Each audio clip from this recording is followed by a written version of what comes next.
Welcome to the Danny Clinkscale Reasonably Irreverent podcast.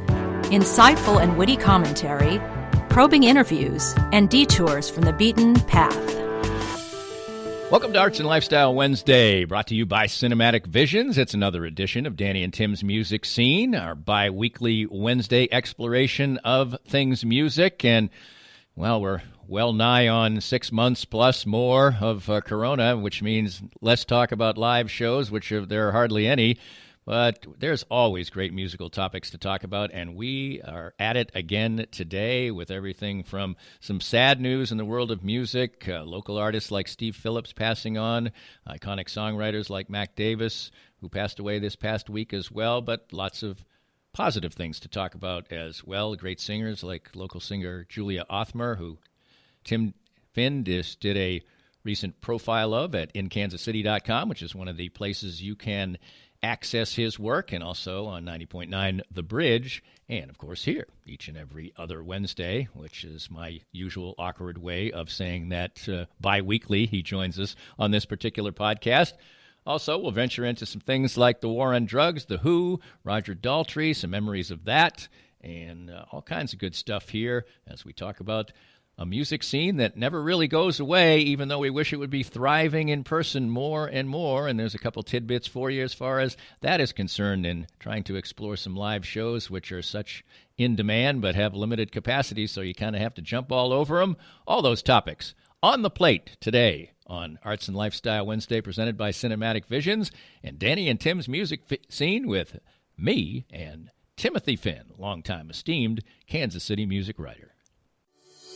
Cinematic Visions has been an affordable solution for professional media production in Kansas City since 2003, offering award-winning video production and creation, as well as a wide array of digital and social media management services. From planning, scripting, filming, editing, and post-production, to delivering your product to a watching world, Cinematic Visions will provide professional and affordable services for you and your business with the necessary return on investment to make it all worthwhile. Cinematic Visions' goal is to unlock the power of storytelling through video and a strong online presence for your company. Beyond the numbers, they want to inspire and evoke your clients to feel and act.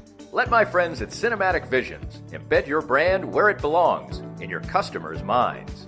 You can find them online at cinematicvisions.com or with a quick phone call at 816-600-6300. I'm here with Tim Emerson, the owner of Emerson & Company. And Tim, give us an idea of the range of services that you provide from Emerson & Company. At Emerson & Company, we do credit card processing, payroll services. We do bookkeeping, merchant accounts like point-of-sale systems. What would you say differentiates you from other companies in the field, and what makes you special? I think what makes us unique is that we're a small local business making regional decisions on companies. We create a profile for the business and then put it out to our different vendors in a very competitive environment and tailor those needs to the specific business, which usually ends up in a great fit or great result for the company. And, of course, the idea is to save money, right?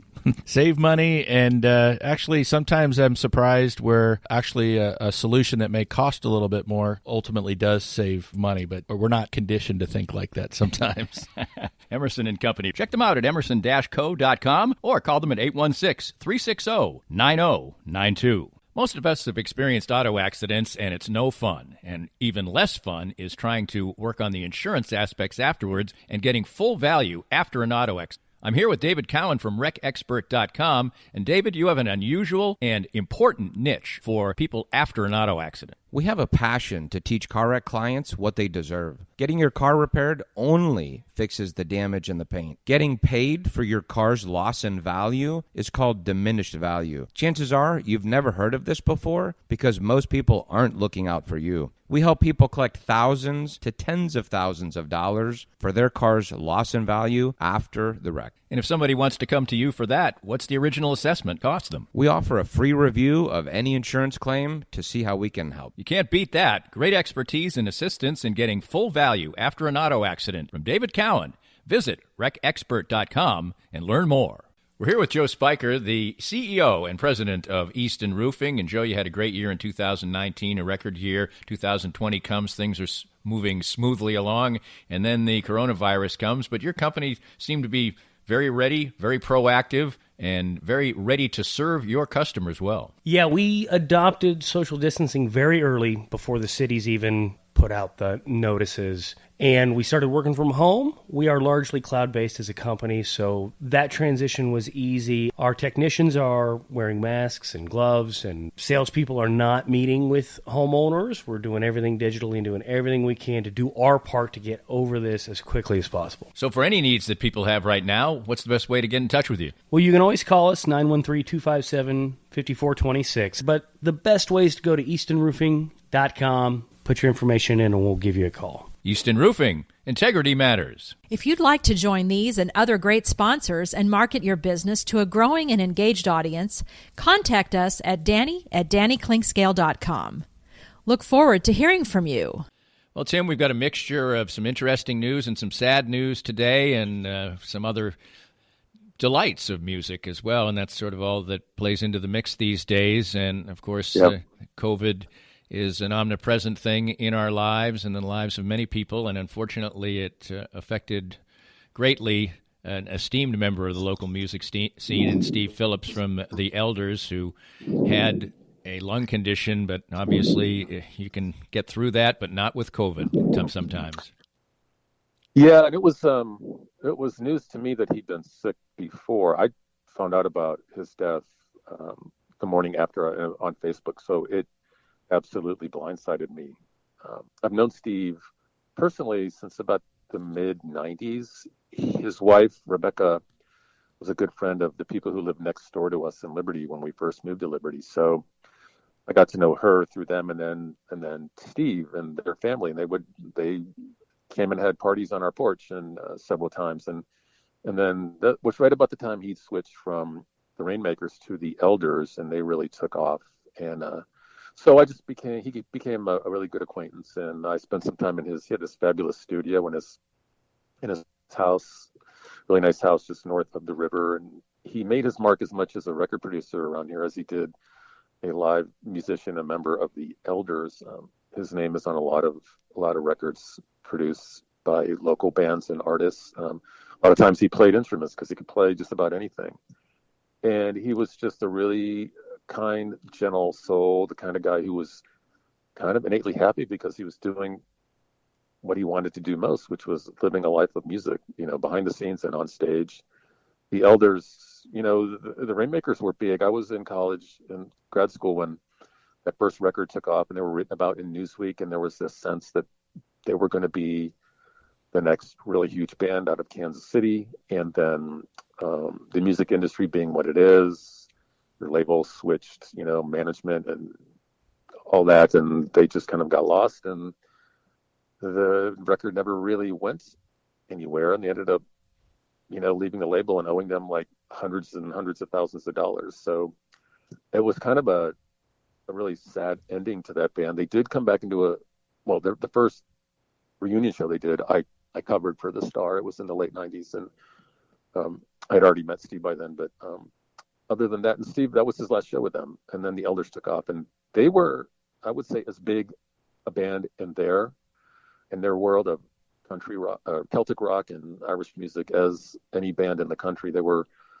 if they played a Irish Fest, they were always a headliner or second headliner. And they made a name even over in Ireland, where their lead singer, who was their second lead singer, Ian Byrne, is from. He would take them back, and they were huge over there. So they were legitimate and just an amazing, sensational live band. If you never saw them at the Irish Fest, they always played the last set on the last day, and there would be 8,000 people there. It's so far away you could barely hear it, but they could, turn a crowd like that into, it seemed like a crowd of 50 because they were so intimate, and so they threw themselves into every show. And when they kind of retired, and I don't know that maybe they knew Steve was sick back when they decided to call it quits. I think they were really tired of touring, and Ian has a really lucrative woodworking business going on, and so I think they'd all agreed to go their separate ways. But I'm thinking now that this was also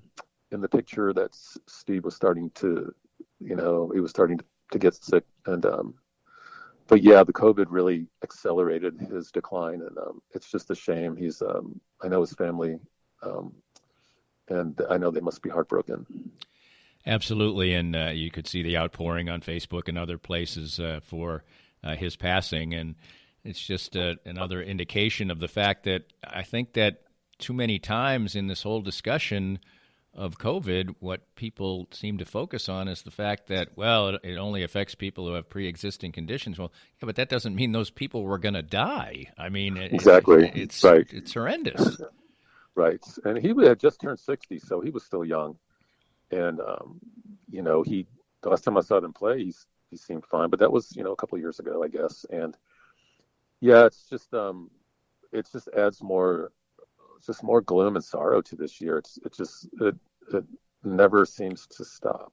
And I found out this is sort of an aside, but someone that I know, a bartender that I got to be friends with, a really great young visual artist, but who was a big music fan. So we always talked music, and he was into the new bands in the music scene. So he would kind of keep me posted, but he took his own life. And I it probably was related to all this, because he was really, the last time I saw him, he was kind of, he was not himself.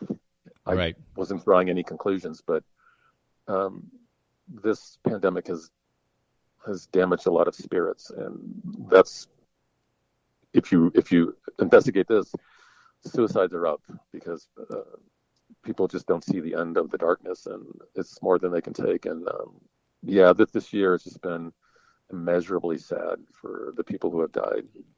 Yeah, I was talking to a good friend of mine the other day, and he went to Austin a couple of weeks ago, and I was very excited for him. He had never been, and I said, I can't wait for you to see what's going on there. And he said that he just came back, and we were talking about it, and he said that 6th Street is absolutely totally depressing. They've got it boarded up. Like, the bars are boarded up. There was a place that's a billiard. Yep, I know. And they just Buffalo Billiards. Right, yep. And they just sold all their billiard tables, and completely, they're never going to open again. And this place has been open forever and a day. I didn't know that, maybe because it's a university town and because Texas opened up, I don't even know the details on it, but, the fact that it's gotten that extreme in such an iconic music place is just another indication of the depression we're looking at. A former colleague at the Star has been working down at the Osman Statesman for at least 10 or 12 years. And on her Facebook page, she posts a lot of articles from her newspaper, and a lot of them have to do with what's going on in the music scene and the music venues. And I don't bother to click on them anymore because it's so disheartening. And the thing to keep in mind in Austin, I'm sure it's like this in most big cities, is that property is valuable. And, right. It may be bought up and turned into something that has nothing to do with music. There's always that. So it's too much to read about anymore. And I tread lightly into stories about what's happening with the smaller venues. I know the big companies will manage to survive, but it's too hard to consider the truth about what is likely to happen to live music in most big cities. There's no end in sight. There's they're supposed to consider another pandemic relief package, and the Save Our Venues is part of that. It's just unconscionable that they can't do something that would help everybody. I mean, it's a win-win for Congress, the Senate, the politicians on both sides. If you can tell the American people, hey, we feel your pain and we want you to survive. This is what the government is supposed to do, but there's no movement, and it's just become this pitch battle. It's just so enraging that the paralysis is so completely unnecessary. Well, the thing is that music covers all political, people. I sometimes think of it, a lot of times people will think of it as a sort of a liberal bastion, but that, people of all political viewpoints love music and want to get out and see it. And if you could tell them, hey, we're trying to give you some hope that, a year down the line, you're going to be able to go back to your favorite honky tonk or blues bar or whatever. I mean, that should not be political. Well, that Save Our Venues package was one of the few that had bipartisan support. It came from a couple of Republicans and a couple of Democrats who, like you said, it's like music is apolitical. I mean, some of it isn't. but you know what I'm saying. Music is something that everyone wants in their lives, especially live music. So it's exasperating. Like, why can't they even separately approve that? Just because these places are falling by the wayside rapidly, and there's not much oxygen left for the ones that are still around. I mean, you can just see that 10 years down the road, we'll be looking at a documentary of what ever happened to 6th Street or, you know, places like that. I mean, it's just awful. But, well, let's do one more sort of depressing one before we move on. Kind of a reflection of where the world was in music in the 70s and early 80s, maybe. Mac Davis passed away last week, and he was more often maybe seen as sort of an amiable guy who appeared on television, things like that. But he wrote a lot of great songs for many, many great artists, and actually turned to films and made one of the best football films ever in North Dallas 40. He played the quarterback in that. But he really did a lot of great things in music and penned some of the most iconic songs, both in country music and popular music of the 70s and early 80s. He was one of those guys that, you know, it was like Glenn Campbell and Mac Davis. They did these variety shows, so they were as impressive as actors as they were as songwriters and musicians. And there's really none of that anymore. But he had a show that I remember watching, and he was very amiable. But that song "Don't Get Hooked, Baby, Don't Get Hooked on Me," great song. I love that song. That's stuff like that was on the radio, you know. And I don't think there's a station now that would play it unless it was an oldie station. Right. And whoever finds this, I love you. And he wrote "In the Ghetto," which Elvis turned into a hit. So a really, really crafty songwriter. Just such a warm personality. And he seemed to just comfortably fit into any role he played in film, especially North Dallas 40. Yeah. And somebody in sort of in that genre, you've been watching a thing on Prime with George Jones. It's not a documentary per se, but talk a little about that iconic figure who really is probably viewed in. You mentioned Glenn Campbell is never seen as the virtuoso guitarist that he is.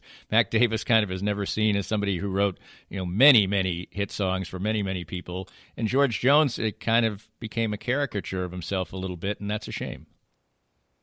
Yeah, his antics later in life sort of overshadowed just how great a singer he was and how vastly influential he was.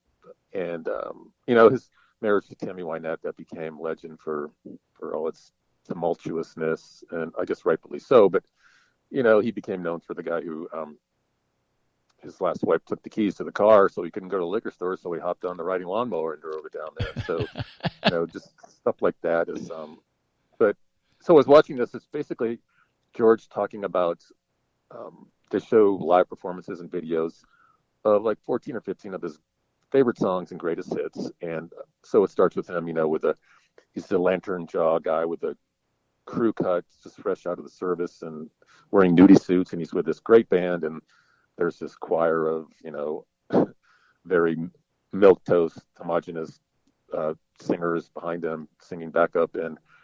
But it's the songs and his voice that really stand out. And he's telling stories about the songs, how they got the songs. And I just posted this online because I had never seen this video, and it's just typical of him, and I guess in him and Tammy when they were together. But they're singing "Golden Ring," which is a really heart-wrenching song about, you know, a lot of the songs are about breakups and the painfulness of relationships and, you know, separation and death and the end of love and all that. So they're singing this, and at the end the song winds down and they're really close to each other, singing into separate microphones. But he says when they sing "Pawn Shop," he spit on her face. You could tell, you couldn't see it, but she reaches up and wipes her cheek. Wow. And then they keep going, and then when they sing word "couple," he does it again, and she wipes her face again, and like she's still singing, gives him this look. He reaches up and wipes his mouth off with his wrist, and then they just keep on going. It's like, wow, we're not editing that. It's like, yeah, so what? You know, it's a real moment, and it was kind of tender and funny at the same time. But so there were moments like that, and just listening to him talk about how they found these songs and why these songs meant so much. And like I was telling you before we went on, his voice it's so expressive, and it's like none other. People dream about singing like he did, and these little subtle inflections and how he puts his feelings into the way he sang. And like I said, he was like listening to some of those songs, like He Stopped Loving Her Again and Golden Ring. It's like listening to Sinatra sing in the wee small hours of the morning, right? Or It Was a Very Good Year, those classic. And you know, you listen to those and you go, well, people have covered these, but nobody is touching this version of it. And that's how I think about George Jones. He's just untouchable as a vocalist. We've got a lot more to talk about, some tidbits, and a great story that Tim wrote at In Kansas City Magazine, where you get to see some of his fine work. We hope the days will come when we can talk about shows to come and shows that passed, but that's not right now. But still, singers are highlighted by Tim often at In Kansas City Magazine, and you can hear him here, obviously, every other Wednesday, right here on the Reasonably Irreverent podcast and on 90.9 The Bridge on Thursdays. We'll talk about some classic acts, some newer acts coming up next, right here on the Reasonably Irreverent podcast and Arts and Lifestyle Wednesday, presented by Cinematic Visions. More of Danny's Reasonably Irreverent podcast after this. Let's spend a minute with Dr. Brad Woodle, who, along with his wife, Dr. Christina Woodle, the owners of Advanced Sports and Family Chiropractic and Acupuncture, my home for chiropractic care. And first of all, just tell us about the wide range of services you offer. Danny, we offer comprehensive chiropractic, acupuncture, physiotherapy, and rehab. We do a very thorough examination, x-rays on site as necessary, and we have a full rehabilitation department, so we can help out with exercises, stretches, different therapies for the complex, but also the very simple conditions we treat. You have been deemed essential and have remained open all through this COVID-19 process. What are some of the things you've done to make sure that was the case? From the very beginning, in March, we started to make sure that we were cleaning and sanitizing with EPA-registered sanitizing products. We also implemented masks way before the state required them. We implemented a parking lot waiting room, took out half of the chairs in our waiting room, and made sure to space out visits so we could appropriately meet, discuss, and also screen patients to make sure we were taking care of healthy people. Find out more about Advanced Sports and Family Chiropractic and Acupuncture and how they can help you at ASFCA.com. It's time now to get some great assistance on healthcare with Chad Beisel from NoNonsenseHealthcareNinja.com. And Chad, even your business's name would indicate that you have a real aggressive way and an important way to go after some health insurance for your clients. What I've found out in the industry is just a lot of people are really confused. They don't know what plans are good, what their plans offer, how they cover. And so I've just taken the approach of being really educated on what options are available to clients and showing them all the options that are available and making sure they understand them so they can pick and choose what options are good for them. And one thing that's really important, of course, is access to doctors and hospitals. Absolutely. That's becoming a big issue for a lot of people. Some of the plans out there are going to restrict those clients to where they can and cannot go. So if you live just outside the Kansas City metro, some of the counties outside, you may not be able to go to some of the hospitals up here in the Kansas City area. So making sure that you have a plan that's got doctors and hospitals and places you want to go is really, really important today. Learn more by visiting NoNonsenseHealthcareNinja.com and let Chad help you. Hi, everybody. This is Matt Llewellyn from 23rd Street Brewery in Lawrence. I just want to thank everybody for supporting local restaurants during this time of uncertainty. 23rd Street Brewery is now open until this pandemic is over. And right now, more than anything, local restaurants need your help and support. Come on out and see us. 23rd Street Brewery is open now from 11:30 till 9 o'clock for dine-in and carry-out. Whatever we can do to help you out, maybe with your catering needs, too. I appreciate all the support, and thank you for continuing to shop local. Firsthand, I have enjoyed the benefits of the CBD products from Canaway. My back feels better and better these days, as a major part of my routine are the pain-relieving salve and the Pure Gold oil. And recently I had the pleasure of a treatment session using the Canaway CBD in conjunction with the Microlight 830 cold laser. The non-invasive treatment session worked wonders, and I could barely tell I was even being touched. TML 830 is the first 3B cold laser to get FDA approval, and in addition, the combination treatment with CBD is patent pending. The new smart laser is the only hands-free cold laser in the world and is used by athletic trainers, chiropractors, MDs, physical therapists, and veterinarians everywhere. You can learn more about all the great benefits from the complete line of Canaway CBD products by contacting my friend Sherry McCants at 515-208-6312. That's 515-208-6312 to get outstanding information about Canaway. If you'd like to join these and other great sponsors and market your business to a growing and engaged audience, contact us at Danny@DannyKlinkscale.com. Look forward to hearing from you. Back with Tim Finn, always a pleasure. Every other Wednesday is just a delight for me. I have so much fun doing this. It's even in these COVID times, it brightens up my days and weeks. That's for darn sure. And you can see Tim's work sometimes at In Kansas City Magazine in their contemporary music area. Of course, back in the day, it seems like now he'd preview some great shows coming up and do some reviews, and certainly we hope that that happens sometime soon. My wife the other day was talking about the fact, she says, when are we supposed to see the Mavericks now? And she goes, May, and I said May, and she goes, oh, please, could we be out of this by then? Really? I mean, if a show like that doesn't go on in May of next year, we will have had a horrendous time of it, and we already have. So let's move on to something good, and that is a great singer from Kansas City who now resides in Los Angeles, and you did it Behind the Music, one of your great series at In Kansas City Magazine on Julia Othmer. Talk about that. So, yeah, I met Julia probably close to 20 years ago when she was just getting her music career off the ground. She made, I guess it was a EP. I think she gave me a copy on cassette tape. Or no, it was a CD. Yeah, but, it was a little raw. You could tell that she had something there and there was something going on. She's a classically trained musician. She studied music theory. I don't know that she ever took vocal lessons, but she's a tremendous, powerful, evocative singer. Really, really great pipes, but she can sing. She can sing a ballad really, really well too. And to that point, if you go to her, I think you could probably find this on YouTube.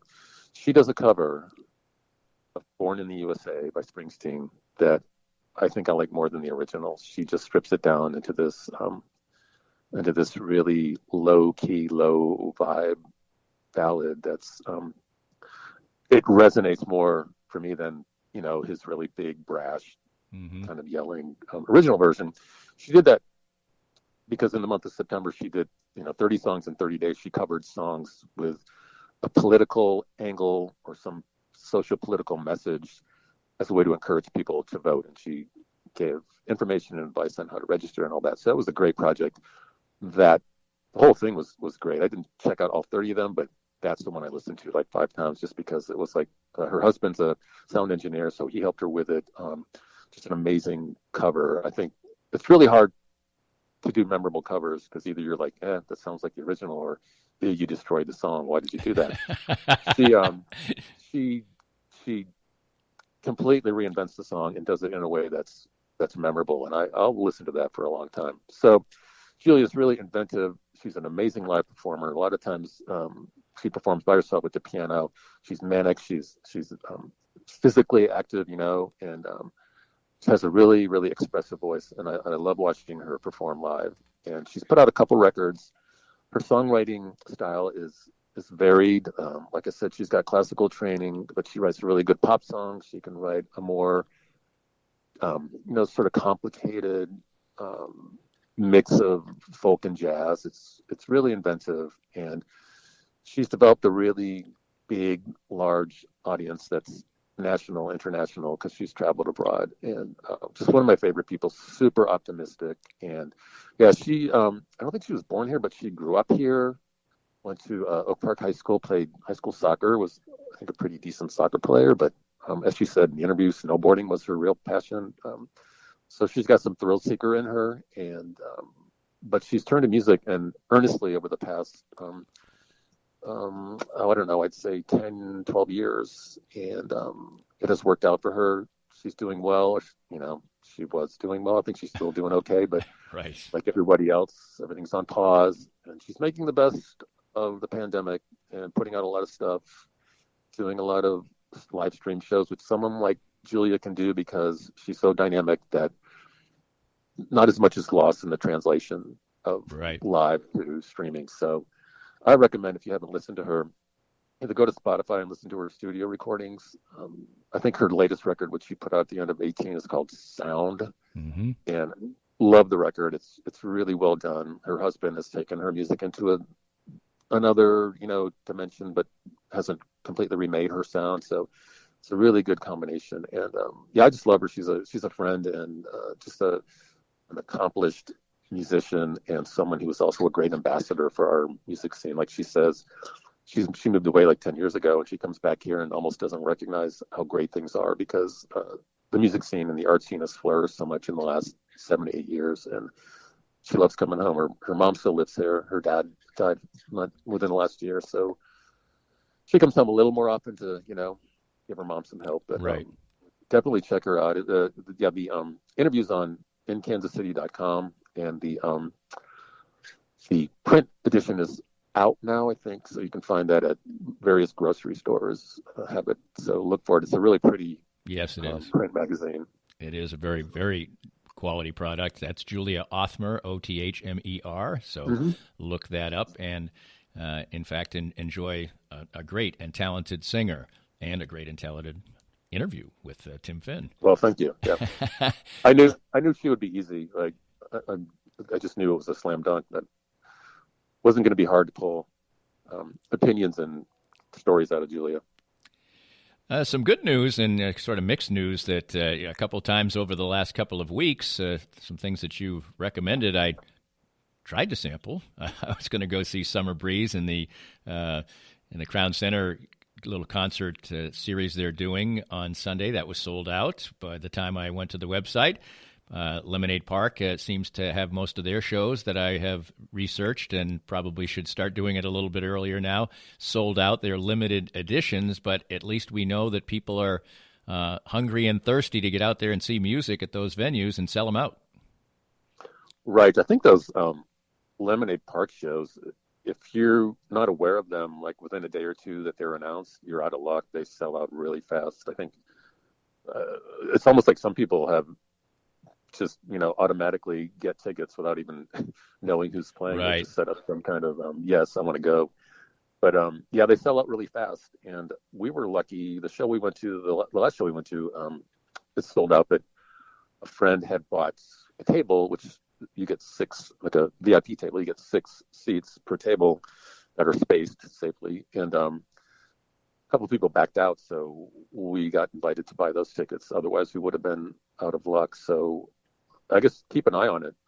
If you really want to go see a live show, even if it's somebody you don't know, I mean, you can probably get an idea of what the music's like. If it's obviously a genre that you're not interested in, then pass on it. But even if you just want to explore the venue and see some really good live Kansas City bands, because, I mean, there's people booking this, they have a pretty high threshold. They're not going to just book anybody.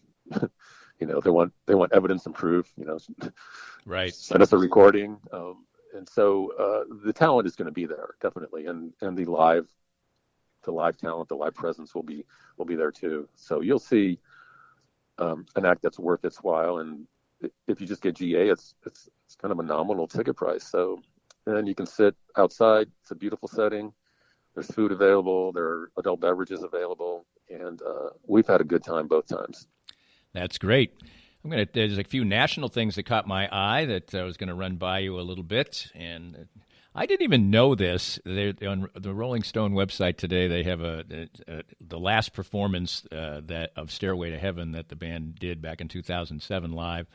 But the reason for putting it up is that a legal battle between Led Zeppelin and Spirit came to an end this week when the Supreme Court refused to take the case. Apparently, they've been battling forever because Spirit feels like Stairway to Heaven is a ripoff of their song Taurus. I know nothing about this, but the way you're responding, it sounds like you do. I do. I mean, I've read about it. The funny thing is, there's a post going around Facebook.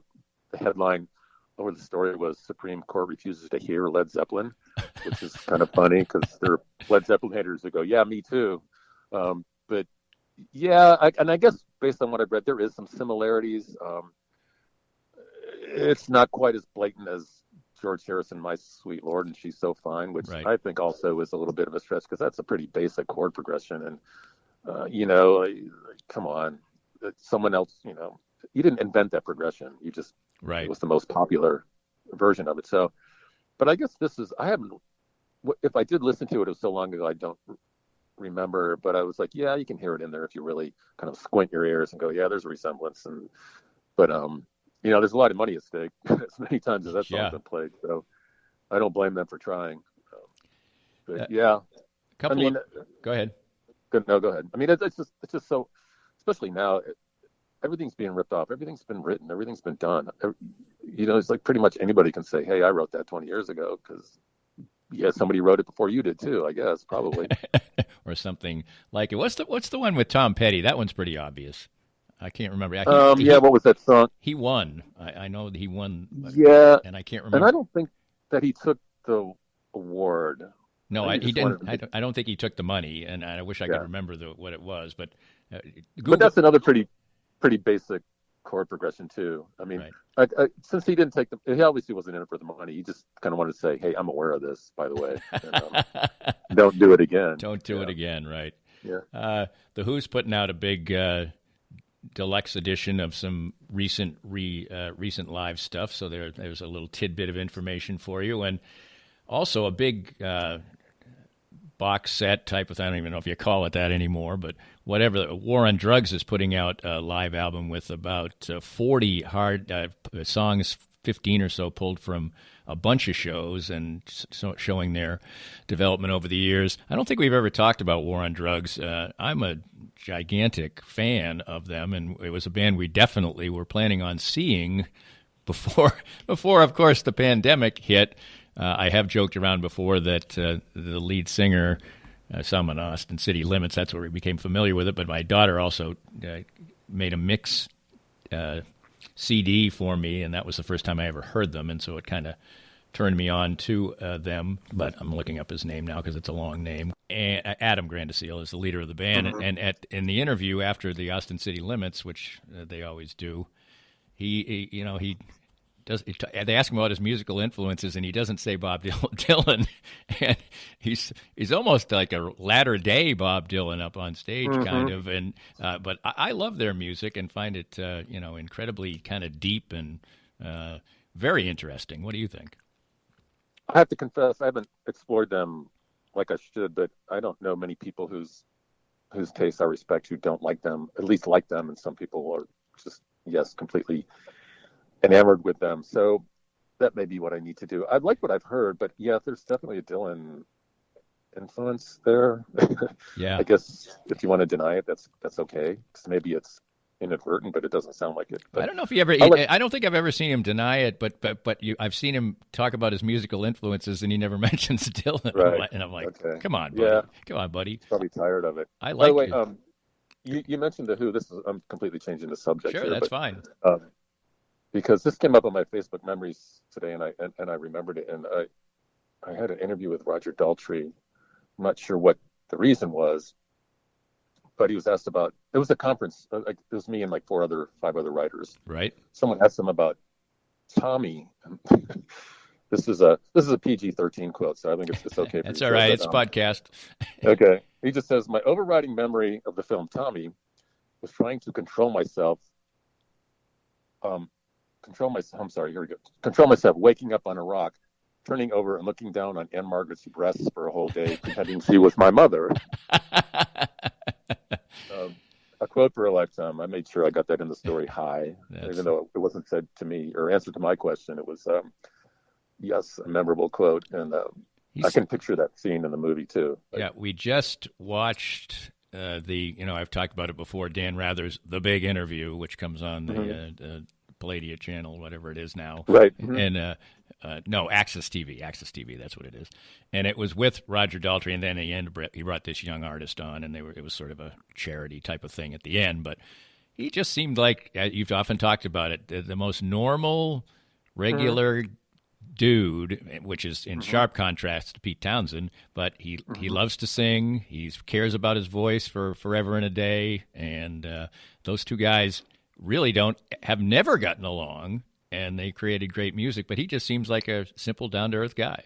I'd interviewed him twice. Once, I don't remember he was coming here for a solo show, the first time he was coming here to play at a casino, of all places, he was part of this British Youth Symphony, which was a bunch of teenagers from Great Britain who were part of this national touring group that went around and played classic rock songs like Pink Floyd, the Beatles, and of course some Who. So Daltrey was kind of their leader and mentor. He came out and he sang a bunch of Who songs with them. It was great. His voice was in great shape. But I interviewed him before that, weeks before, to promote the show. And we had a good conversation. And he was a super nice guy. And he apologized because he knew it was like 7 a.m. when he called me. And I said, you can call anytime. It's fine. And then it was like 3 or 4 years later that he called me again. It was about the same time. And he remembered the initial call. He goes, I've spoken to you before, right? He goes, I remember your name. And he remembered part of the conversation. So that impressed me to no end. Like he was just a guy, hey, you got all the time you want. I'm in no hurry. I appreciate you giving me your time. So I'm a fan of his as a person and also as a rock star. Absolutely. Well, we covered the waterfront again, Tim. We always appreciate your time each and every other Wednesday, which I always say in awkward fashion, and look forward to doing it again soon. Okay, next time. This podcast was made possible by our great sponsors like Easton Roofing, the presenting sponsor of Kansas City Profiles at the Danny Kling Scale Reasonably Irreverent podcast. Easton Roofing, where integrity matters. We hope you enjoyed the latest Danny Kling Scale Reasonably Irreverent podcast. Come back soon for something fresh and new.